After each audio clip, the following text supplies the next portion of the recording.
Assalamu alaikum everyone. Welcome back to the channel. I hope all of you are doing great and staying safe at your places.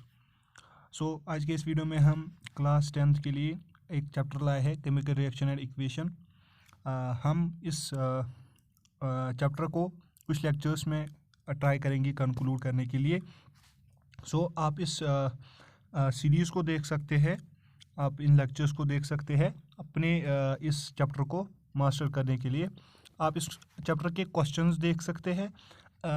मैं आपको यहाँ पे theory in detail पढ़ाऊँगा, आपके concept को clarity दूंगा, फिर आप उसके अकॉर्डिंग अपने नोट्स बनाएगा, उसके आप रिविजन्स करेंगे और जो आपके PYQs है वो आप करेंगे, तो आपको ये चैप्टर जो है बहुत अच्छे से आएगा, राइट।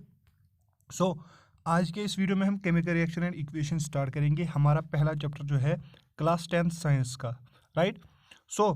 कुछ इंस्ट्रक्शंस पहले मैंने इस वीडियो में लाई है जो आपको अपने पढ़ाई के दौरान इस्तेमाल करनी है।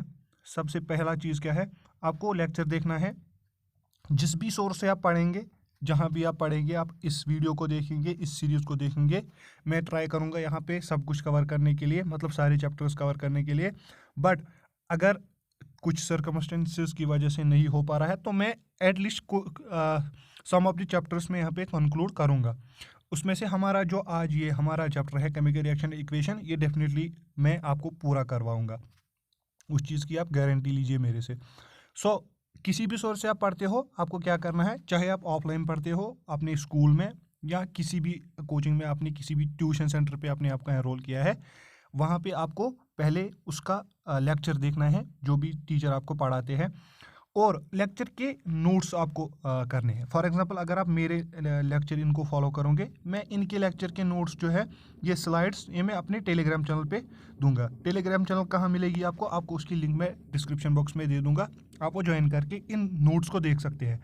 उन नोट्स के अकॉर्डिंग आप क्या करोगे, अपने नोट्स बनाओगे मेरे नोट्स देख कर, और इस लेक्चर में जो आपको मिलेगा उन दो चीज़ों को कंबाइन करके और आपकी NCERT को मद्देनज़र रखते हुए आप अपने नोट्स बनाओ, और उन नोट्स को रेगुलर बेसिस पे आपको रिवाइज करना है। और जो प्रीवियस ईयर आपके प्रीवियस ईयर क्वेश्चंस आए हैं, जिस भी बोर्ड से आप पढ़ रहे हो, चाहे आप CBSE से हो, चाहे आप जम्मू एंड कश्मीर बोर्ड से हो, चाहे आप महाराष्ट्र बोर्ड से हो, जिस भी बोर्ड से आप पढ़ते हो, आपको क्या करना है, उसके प्रीवियस ईयर क्वेश्चंस आपको देखने हैं और रिविजन आपको पता है की है। जितने रिविजन आप करोगे उतने आपकी परफेक्शन आएगी, और NCERT आपको बार बार आपको NCERT को पढ़ना है, बिकॉज आपको पता है MCQs आते हैं, वो MCQs और कॉन्सेप्चुअल क्वेश्चन जो है डायरेक्टली NCERT से उठाए जाते हैं। जितना आप NCERT को थॉरोली इन लेक्चर्स के बाद पढ़ोगे, आपकी हर कोई कॉन्सेप्ट आपको क्लियर होगा और आपका कोई भी मार्क्स नहीं छूटेगा आपके एग्जामिनेशन में, चाहे वो प्री बोर्ड हो, आपका मेन एग्ज़ाम हो, आपका कोई भी टेस्ट हो, आपको कोई भी मार्क्स नहीं छूटेगा। प्लस आपको मैं सजेस्ट करूँगा कि आप क्या करो, इस लेक्चर के साथ साथ आप अपनी रफ में थोड़े नोट्स बनाओ। उससे आपको क्या है, चीज़ें याद रहेंगी। मतलब अगर आप लेक्चर देखोगे ऐसे ही तो आपका दिमाग कहीं और भी जा सकता है, आपका दिमाग यहाँ पे नहीं रहेगा। तो आप अपने रफ कॉपी उठाओ और जो मैं चीज़ें यहाँ पे बताऊँगा आप रफली उनको लिखो, वो चीज़ें आपको हेल्प करेंगी। हम यहाँ पे अपने इस लेक्चर को स्टार्ट करते हैं। मैं आपको यहाँ पे केमिकल रिएक्शन एंड इक्वेशन हम स्टार्ट कर रहे हैं। आज हम क्या करेंगे कवर, आज हम करेंगे what is chemical reaction, some common examples of it. और पहले मैं आपको बताऊंगा चेंजेस, जो फिजिकल चेंजेस है और जो केमिकल चेंजेस है वो क्या होते हैं, right. Physical changes and chemical changes क्या होते हैं। उसके बाद हम केमिकल इक्वेशन आज हम कवर नहीं कर पाएंगे, बिकॉज मैंने थोड़ा कंटेंट ऐड किया है।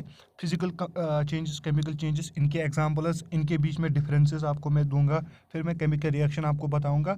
ये सारी चीज़ें एग्जांपल्स के साथ मैं आपको यहाँ पे एलॉबरेट करूँगा, इन डिटेल हम यहाँ पे पढ़ेंगे, राइट। स्टार्ट करते हैं हम हमारा लेक्चर। पहला चीज़ देखो, आपको पता है केमिकल रिएक्शन एंड इक्वेशन हमारे केमिस्ट्री पार्ट में आता है, तो सबसे पहले आपको पता होना चाहिए व्हाट इज़ केमिस्ट्री। केमिस्ट्री आपको ऐसे मतलब जनरल नॉलेज के लिए पता होनी चाहिए। ये नहीं कि ये क्वेश्चन बोर्ड में आएगा, हाँ आ भी सकता है, बट आपको मतलब एक कॉमन सेंस होती है। आपको किसी चैप्टर के बारे में आप पढ़ते हो, किसी सब्जेक्ट के बारे में आप पढ़ते हो, आपको ऊपर ऊपर से आइडिया होना चाहिए कि मैं क्या पढ़ रहा हूँ, ये किस चीज़ के बारे में मुझे पढ़ाएगा। ये एक ब्रांच है साइंस का, जो डील करता है किसके साथ, मैटर एंड इट्स प्रॉपर्टीज, जो मैटर के बारे में स्टडी करता है। 9th क्लास में आपने पढ़ा है मैटर क्या होता है, उसके प्रॉपर्टीज के बारे में और उसका कंपोजिशन क्या है उसके बारे में क्या करता है, स्टडी करता है, ब्रांच ऑफ केमिस्ट्री। और ये क्या करता है, also changes that take place in matter, जो भी मैटर में चेंजेस होते हैं, फॉर एग्जांपल कोई सब्सटेंस है वो किस तरीके से चेंज होता है, उन चेंजेस को भी क्या करता है केमिस्ट्री हमारा स्टडी करता है। तो इन जनरल हमारा केमिस्ट्री क्या करता है, ये स्टडी करता है मैटर के बारे में, ये स्टडी करता है मैटर के बारे में। हमारा केमिस्ट्री हम स्टडी करता है मैटर के बारे में। ये चीज़ें आप ऐसे ही लिख सकते हो, मैं आपको टेलीग्राम चैनल पे ये डाल दूंगा, आप इसको ऐसे ही डेफिनेशन लिख सकते हो, अपने वर्ड्स में लिखोगे बहुत ज़्यादा बेहतर है। अगर आपको लगता है हमें कोई सोर्स चाहिए, ये बहुत अच्छी डेफिनेशन मैंने लिखी है, आप देख सकते हो, अच्छी डेफिनेशन है। आप इसको भी बहुत सिंपल वर्ड्स में मैंने लिखी है, आप इसको भी देख सकते हो, आप इसको भी अपने नोट्स में ऐड कर सकते हो। सो ये हमारा जनरल नॉलेज के लिए था व्हाट इज़ केमिस्ट्री। अब हमारा मेन टॉपिक क्या है, आज हम chemical reaction and equation, physical change क्या है, फिजिकल चेंज क्या है। देखो दो तरह के चेंजेस होते हैं, एक होता है फिजिकल चेंज, एक होता है केमिकल चेंज। फिजिकल जैसे कि नेम से इंडिकेट होता है, फिजिकल स्टेट चेंज होता है, फिजिकल अपीयरेंस चेंज होती है किसी सब्जेक्ट की। डेफिनेशन में भी हम देखेंगे any change which change only the physical properties of a substance without changing its chemical composition is called a physical change. So simple words में मैंने लिखा है, आपको इससे भी समझ आएगा, मैं थोड़ा आपको elaborate करूंगा। फिजिकल चेंज में क्या होता है, सिर्फ फिजिकल कंपोजिशन चेंज होता है, केमिकल कंपोजिशन पे कोई भी असर नहीं पड़ता है। फॉर एग्जाम्पल आप देखो वाटर हमारे पास क्या है, हम वाटर जो देखते हैं वो लिक्विड स्टेट में हम वाटर देखते हैं। अगर हम इस वाटर को फ्रिज में रखते हैं तो उससे क्या होता है, इस वाटर को आइस बन जाता है। अगर हम इसको फ्रिज में रखेंगे इस वाटर को आइस बन जाता है, लेकिन आइस जो है ये भी वाटर ही है, इसमें भी H2O ही है, इसमें भी H2O ही है, इसमें भी हाइड्रोजन 2 और ऑक्सीजन ही आपको मिलेगा। इसका सिर्फ स्टेट चेंज हुआ है, फिजिकल अपीयरेंस चेंज हुई है, ये लिक्विड था ये सॉलिड बन गया है, बस इसको हम कहते हैं फिजिकल चेंज। या अगर हम आइस को मेल्ट करेंगे वो H2O बनेगा, आइस में भी हाइड्रोजन एंड ऑक्सीजन है, लिक्विड में भी, इसमें वाटर में भी हाइड्रोजन एंड ऑक्सीजन है। या अगर हम इसको फर्दर हीट करेंगे ये कन्वर्ट होगा गैस वेपर्स में, उसमें भी हाइड्रोजन ऑक्सीजन है लेकिन फिजिकल स्टेट अलग है, वो गैसियस फेज में है। तो फिजिकल चेंज यही है, ये फिजिकल स्टेट हमारे किसी भी चीज़ का चेंज करता है, लेकिन केमिकल कंपोजिशन पे कोई भी असर नहीं पड़ता है। केमिकल कंपोजिशन पे असर ना पड़ने का मतलब यहाँ पे भी 2 हाइड्रोजन और ऑक्सीजन मिलके वाटर बना रहे, यहाँ पे भी 2 हाइड्रोजन और ऑक्सीजन मिलके वाटर बना रहे, ये हमारी क्या है फिजिकल चेंज। अब हम अगले पार्ट पे चलेंगे, राइट। पहले मैं इसको इरेज करता हूँ बिकॉज मैं आपको ये नोट्स में डालूंगा तो आपको सीधे अच्छे से समझ आना चाहिए। ऐसे ही आप गाइज कर लो, इसको नोट कर सकते हो, बहुत ही शानदार तरीके से नोट्स आपके बनेंगे। मैंने बहुत ही सिंपल वर्ड्स और डिटेल में आपको चीज़ें समझाने की कोशिश की है। अब हम आते हैं characteristics of physical change. Characteristics of physical change हमें दिखती कैसी है, फिजिकल चेंज वो करती क्या है। देखो इट्स अ फिजिकल प्रोसेस, जो मैंने वहाँ बताया कुछ नया नहीं है, वही है, फिजिकल प्रोसेस है। लेकिन आपको बोर्ड में क्या है, आपको लिखना पड़ता है, वहाँ पे आपका फॉर्मेट अच्छा होना चाहिए, इसीलिए मैं अलग अलग करके लिखता हूँ। आपको फॉर्मेट में वहाँ पे अच्छे मार्क्स मिलते हैं जितना आप अच्छे से लिखते हो। ऑब्जेक्टिव टाइप क्वेश्चंस में आपको ऐसे ही एक टिक करना पड़ता है, लेकिन यहाँ पे आपको बोर्ड में लिखना पड़ता है, इसलिए आपको फॉर्मेट अच्छे से लिखना है।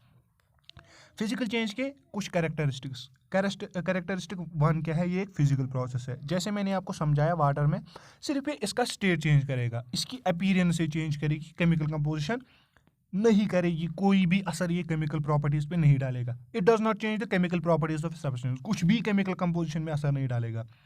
दूसरा क्या है, ये रिवर्सिबल है। देखो कैसे रिवर्सिबल में आपको देखूंगा, मैंने आपको समझाया वाटर है, ये लिक्विड फेज में है। अब इसको वाटर को मैं फ्रीज करता हूँ, राइट। मैं टेम्परेचर क्या करता हूँ, कम करता हूँ। जितना मैं टेम्परेचर कम करूँगा ये सॉलिड फेज में कन्वर्ट होगा, आइस में, इसको आइस बनेगा। तो अगर मैं फिर से टेम्परेचर इंक्रीज करूँगा ये फिर से वापस लिक्विड बनेगा, H2O सॉलिड फिर से लिक्विड बनेगा, आइस फिर से लिक्विड बनेगा। इसी का मतलब है ये रिवर्सिबल चेंज है, ये चेंज रिवर्सिबल चेंज है। इसको हम वापस ला सकते हैं। अगर हमने H2O लिक्विड से H2O सॉलिड बनाया, H2O सॉलिड से हम H2O लिक्विड भी बना सकते हैं। ये कैरेक्टरिस्टिक्स है किसके, फिजिकल चेंज के। अब है हमारी केमिकल चेंज। आप देखो केमिकल चेंज में क्या होता है। अब केमिकल चेंज में क्या होता है, अब physical properties as well as chemical properties change होते हैं। किसी का फिजिकल अपीयरेंस भी चेंज होती है, ज़ाहिर जो हमें ऊपर से दिखता है वो भी चेंज होता है, और अंदरूनी उसके जो केमिकल प्रॉपर्टीज़ है वो भी चेंज होते हैं। It leads to formation of entirely new substance. ये एक जब केमिकल प्रोसेस जब ऑकर होती है तो ये एक नया ही प्रोडक्ट बना देता है। उसके प्रॉपर्टीज जो है वो जो एलिमेंट्स कंबाइन होते हैं उनसे टोटली डिफरेंट होते हैं। ये केमिकल चेंज हमारी करती है। फॉर एग्जांपल कार्बन और ऑक्सीजन मिल गया, राइट, ये क्या बनाता है, ये बनाता है कार्बन डाइऑक्साइड। इसको मैं आपको बहुत अच्छे से एक्सप्लेन करूंगा। देखो गाइज, अगर हाइड्रोजन एंड ऑक्सीजन मिलते हैं, ये बनाते हैं वाटर। केमिकल चेंज आप देखना, बता रहा हूँ केमिकल चेंज कैसे एक एंटायरली न्यू सब्सटेंस फॉर्म कर रही है, राइट। सो अगर हम लेते हैं एक मॉलिक्यूल H2 और O2, ये केमिकल इक्वेशन है। मैं आपको ये लिखना सिखाऊंगा आगे जाके, हम जब केमिकल इक्वेशन के पोर्शन पे पहुंचेंगे, राइट। सो अभी हम आपको मैं ऐसे ही बताऊंगा। H2 और O2 जब कंबाइन होते हैं ये बनाते हैं ट्वाइस H2, यानी वाटर बनाते हैं, राइट।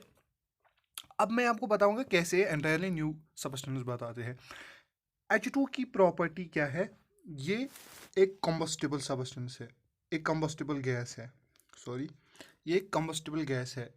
मतलब जैसे ही हम इसके सामने फायर लाते हैं ये क्विकली बर्न हो जाता है, मतलब विद इन 9 सेकंड्स ये कैच करता है फायर। दैट इज ए कॉम्बस्टिबल है, हाईली कॉम्बस्टिबल इसको माना जाता है। और ऑक्सीजन जो होता है ये क्या करता है, ये सपोर्ट करता है कंबस्चन को, ये सपोर्ट करता है कंबस्चन को। सो हाइड्रोजन क्या है, ये कंबस्टिबल है, ऑक्सीजन क्या है, ये सपोर्ट करता है कंबस्चन को। अब जो वाटर बना है H2O, आपको सबको पता है ये टोटली डिफरेंट कैसे है, ये आग को बुझाने में हेल्प करता है। It is totally opposite. ये क्या करता है, ये फायर को क्या करता है, फायर को एलिमिनेट करता है, ये फायर को एलिमिनेट करता है। सो आपने देखा कैसे ये एंटायरली न्यू सब्सटेंस फॉर्म करता है। H2 एक अलग मॉलिक्यूल है, O2 एक अलग मॉलिक्यूल है। जब ये कंबाइन हो गए, केमिकल चेंज हो गई, इसने क्या बनाया, वाटर बनाया, ट्वाइस H2O। इसके प्रॉपर्टीज एंटायरली डिफरेंट है फ्रॉम H2 एंड O2। अब characteristics of chemical change. Characteristics of chemical change क्या है, it changes the chemical composition of substance. आपने देखा कैसे केमिकल कंपोजिशन चेंज करता है एक सब्सटेंस का। जैसे हमने पहले H2 लिया, O2 लिया, ये अलग एक गैस है, ये अलग एक गैस है, ये बनाता है H2O लिक्विड, और H2O की अलग एक अपनी प्रॉपर्टी है। दूसरी चीज़, ये इरिवर्सिबल होता है।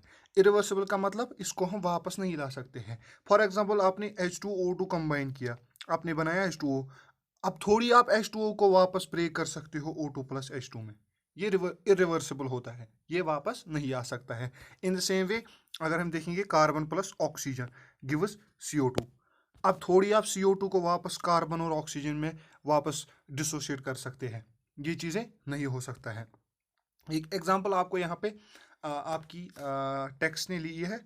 सो Mg plus O2 gives MgO, ये आपकी एक केमिकल इक्वेशन है जो आपकी टेक्स्ट ने ली है। मैं आपको यहाँ पे ये नहीं बताऊंगा, आप नोट कर लो इसको, आपको हेल्प में आएगी। आप एग्जांपल के तौर पर ये भी लिख सकते हो।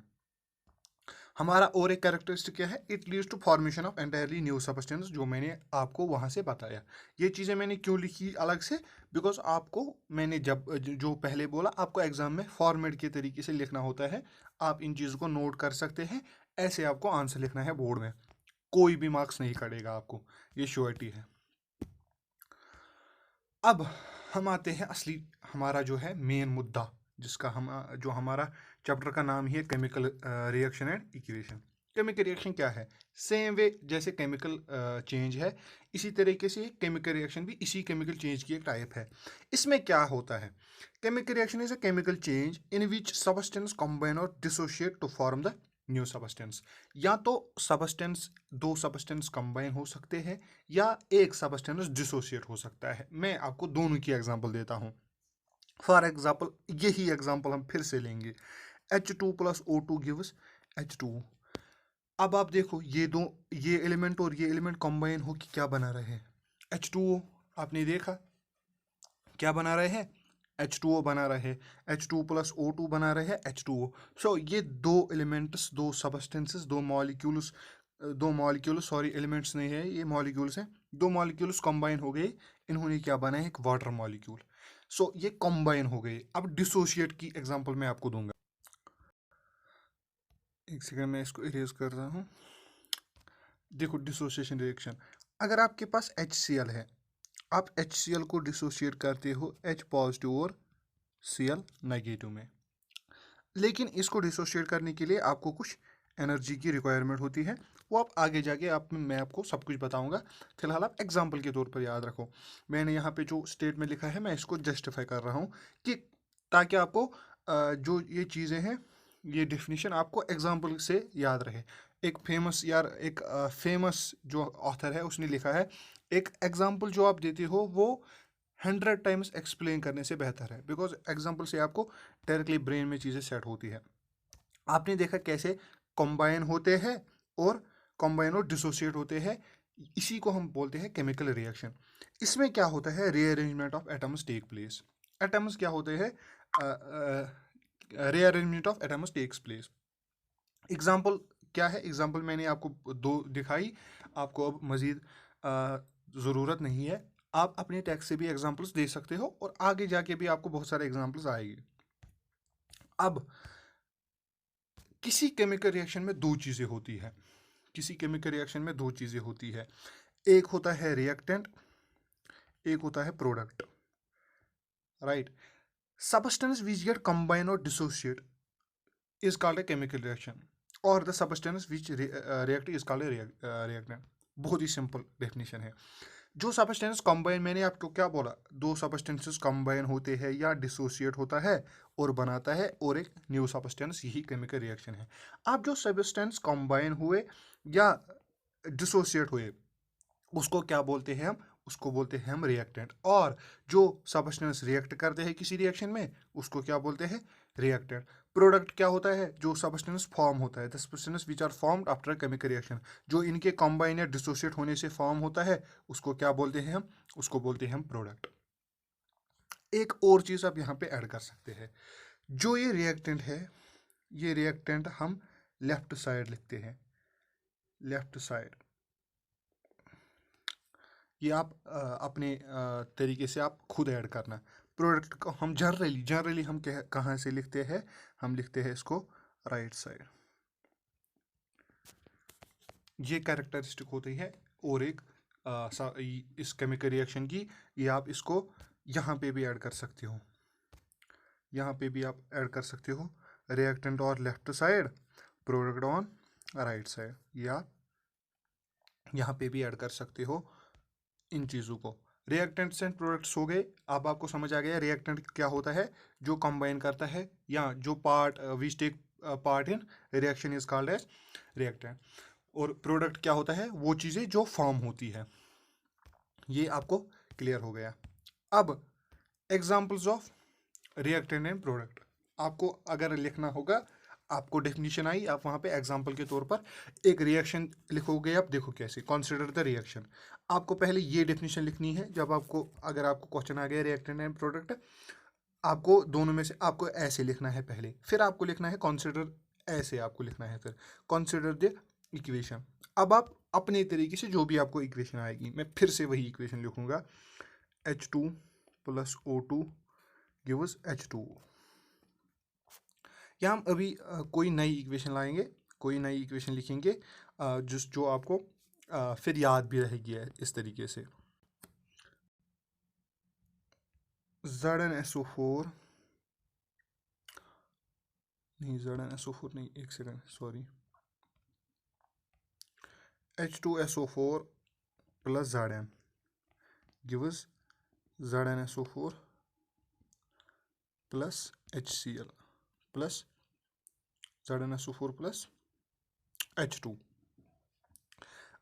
ये जो दो है, ये क्या है, रिएक्टेंट। H2SO4 और Zn ने रिएक्शन में पार्ट लिया है, इन्होंने रिएक्शन पहले करवाई है और रिएक्शन में क्या फॉर्म हो गया, ZnSO4 एंड H2। आप सीधे लिखोगे एग्जाम में H2SO4 and Zinc are reactants and ZnSO4 and H2 are products. ये रिएक्शंस आप आगे जाके पढ़ोगे। एक और एग्जांपल हम देखेंगे, K plus Cl gives KCl। ये दो क्या है, रिएक्टेंट, और ये क्या है, प्रोडक्ट। आपको अच्छे से लिखना है, फिर वहाँ पे मैंने इसलिए आपको बोला आप नोट्स खुद से बनाना अच्छे से। यहाँ से आप देखो, वहाँ पे आप नोट्स बनाओ, राइट, ये आप लिख सकते हो। अब केमिकल रिएक्शन इंडिकेटर कौन सी चीज़ें हमें बताती है कि केमिकल रिएक्शन हुई है। पहली, चेंज इन स्टेट। अगर किसी चीज़ का, किसी सब्सटेंस का स्टेट चेंज हुआ है, फॉर एग्जांपल अगर कोई चीज़ सॉलिड से लिक्विड कन्वर्ट हुआ है, तो ये चीज़ें हमें क्या दिखाती है, ये चीज़ दिखाती है कि एक केमिकल रिएक्शन ऑकर हुई है, राइट। अगर कलर चेंज हुआ किसी में, तो वो चीज़ भी हमें क्या बताती है, किसी का कलर पहले येलो था, वो फॉर एग्जांपल ब्लू बन गया, किसी का वाइट था पहले, वो येलो बन गया। ऐसे ही अगर कलर चेंज हो गया तो हमें लगता है कि क्या हो गया है, केमिकल रिएक्शन ऑकर हुई है।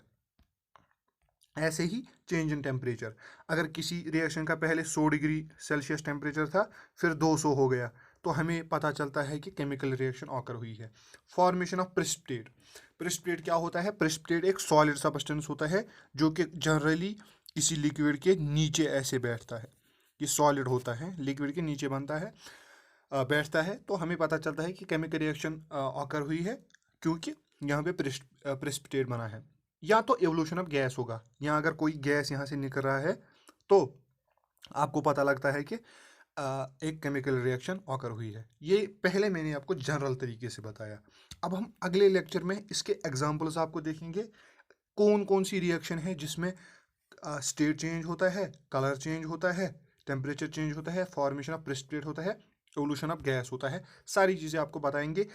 चेंज इन टेम्परेचर में आप देख सकते हो, अगर कोई कंटेनर आप लेते हो या बीकर आप लेते हो, उसमें कोई केमिकल रिएक्शन आप करवाते हो, तो अगर यहाँ से यहाँ अगर कोई हॉटनेस आपको मिली, अगर कोई गर्मी आपको यहाँ मिली, पहले अगर ये नॉर्मल टेम्परेचर पे था, तो आपको पता लगता है कि टेम्परेचर इंक्रीज हुआ है, रिएक्शन हो गई है। प्रेसिपिटेट आप सीधे देख सकते हो, नीचे यहाँ पे सॉलिड बैठा है। एवोल्यूशन ऑफ गैस, अगर यहाँ पे कुछ बबल्स हुए तो आपको पता लगता है कि यहाँ पे केमिकल रिएक्शन हुई है। ये चीज़ें आपको पता लगती हैं। सो आई होप ये आपको क्लियर हुआ होगा। आज के इस वीडियो में बस हम इतना करेंगे। मैं उम्मीद रखता हूँ कि आपको सारी चीज़ें क्लियर हुई होगी। बहुत ही अच्छे तरीके से मैंने समझाने की कोशिश की। इसके बाद आपको कोई भी सोर्स पढ़ने की ज़रूरत नहीं है, कुछ भी वीडियो देखने की ज़रूरत नहीं है, ये मैं होप रख रहा हूँ। मैंने जो भी पढ़ा यहाँ पे इन डिटेल पढ़ाया।